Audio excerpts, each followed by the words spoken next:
नमस्कार। आज आमे ओडिशार गोटे बहुत चर्चित योजना माने सेई सुभद्रा योजना विषय पुणी थरे कथा हेबा। आज्ञा नमस्कार। हाँ, एटा एबे समस्तंकर नजर रे अछि। विशेष करी एहार तृतीय किस्ती आउ जो नुआ नियम सबु आसुची से विषय रे आम पाखरे किछि सरकारी घोषणा आउ रिपोर्ट अच्छे। ठीक, आमे चेष्टा करिबा एई परिवर्तन गुडी को कोन आउ एहार प्रभाव कोन हेई पारे हिताधिकारीଙ୍କ उपरे ताकू बुझिबा पई। हाँ, कारण एटा तो लक्ष लक्ष परिवार पई गुरुत्वपूर्ण खबर सीधा तंक आर्थिक स्थिति सह जड़ित। निश्चित भावरे केवल टंका देवा कथा नुहे, एबे जेमती जांच हेबो मूल्यांकन हेबो से सब हाकू आहुरी माने गंभीर कर दउची। ठीक कहिले। अच्छा, तो सबुठु बड़ अपडेट तो सेई तृतीय किस्ती शुना जाउछि राखी पूर्णिमा दिन मिलिबो अगस्त 9 तारिख। हाँ, सेमती ही खबर अछि। अगस्त 9 रे तृतीय किस्ती देवा पई अनुमोदन मिलिछि। एहा अगर तो दुईटा किस्ती जाई सारिछि। हाँ, मोट 10,000 टंका कोटिएरु बेशी महिला पाइथिले बोधे। आज्ञा 1 कोटीर अधिक। किंतु एथर गोटे नुआ कथा अछि। टंका देवा आगुरु गोटे सर्वे हेबो। सर्वे काहेकि? माने जिउ माने प्रकृतरे योग्य नुहंती तांकु चिन्हट करी बाद देवा पई सरकार चाहुचंती जेमिति ठीक लोक पाखरे सहायता पहुंचू। सेटा तो भलो कथा, किंतु अगस्त 9 आउ बेसी दिन नाही।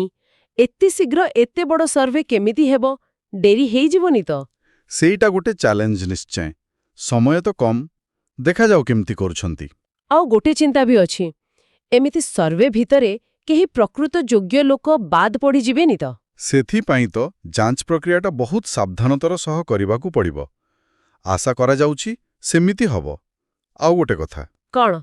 जिउ माने नुआ करी योग्य होइथिबे किंबा आगरू कोनोसी कारणरू पाई नथिबे, सेमाने जदि एही जांच परे योग्य बोली जणा पड़ंती, हाँ, ताहले सेमानंकु एकाथरे 3टा किस्ती माने 15,000 टंका मिली पारे। ओहो, 15,000 आकाथरे। सेटा तो बहुत बड़ सहायता हेबो किछि परिवार पई। निश्चय, किंतु सबु निर्भर करुछि सेही जांच फलाफल उपरे। अच्छा, आउ नुआ आवेदन विषय रे कोन अपडेट?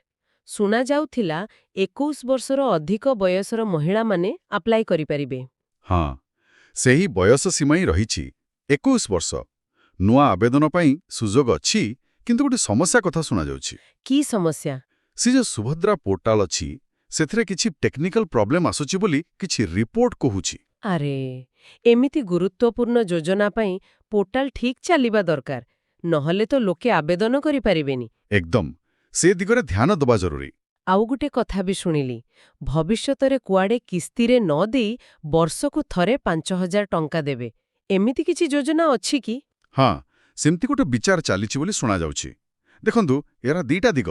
केमिति? गोटे हेला प्रशासन पई सहज हबो, बारंबार किस्ती दबा बदଳରେ थले देई देले। किंतु हिताधिकारीଙ୍କ ପାଇଁ होइतो किस्तीरे मिलिले वर्ष सारा टिके टिके करी खर्च करबाकू सुविधा हुए। थरे बड़ अनुप मिलिले हुए तो अलगा कथा। एटा गोटे पॉलिसी डिसीजन। ठीक। अच्छा, ए सब टंका पैसा कथा छाड़ आउ गोटे भल कथा हेउछि ए योजनार प्रकृत प्रभाव कौन पड़ुछि ताकू मापिबाकू भी चेष्टा होउछि। आईआईपीए, आईआईएम संबलपुर परी अनुष्ठान सामिल हेउछंती। आज्ञा, एटा वास्तवरे गोटे बहुत भल पदक्षेप।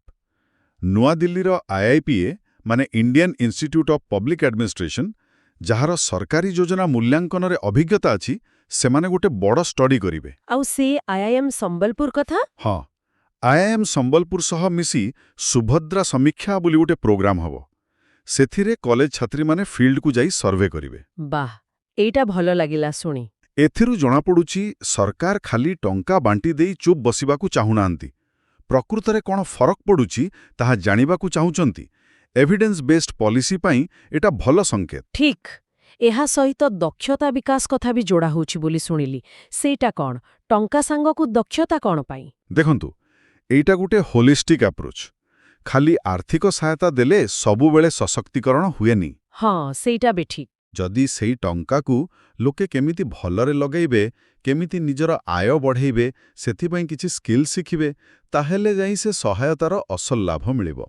सेथि पई स्किल डेवलपमेंट डिपार्टमेंट सो आलोचना चलिछि। बुझिली, माने सहायता को गोटे स्थायी जीविका सह जोड़िबाकू चेष्टा करा जाउछि। एकदम सेया। ताहेले मोटामोटी भाबे देखिले सुभद्रा योजना गोटे नुआ मोड़ निउछि ଅଗଷ୍ଟ 9ରେ ତୃତୀୟ କିସ୍ତି, କିନ୍ତୁ ଯାଞ୍ଚ ପରେ। ହଁ ନୂଆ ଆବେଦନ ପାଇଁ ସୁଯୋଗ ଅଛି, ହେଲେ ପୋର୍ଟାଲରେ ସମସ୍ୟା।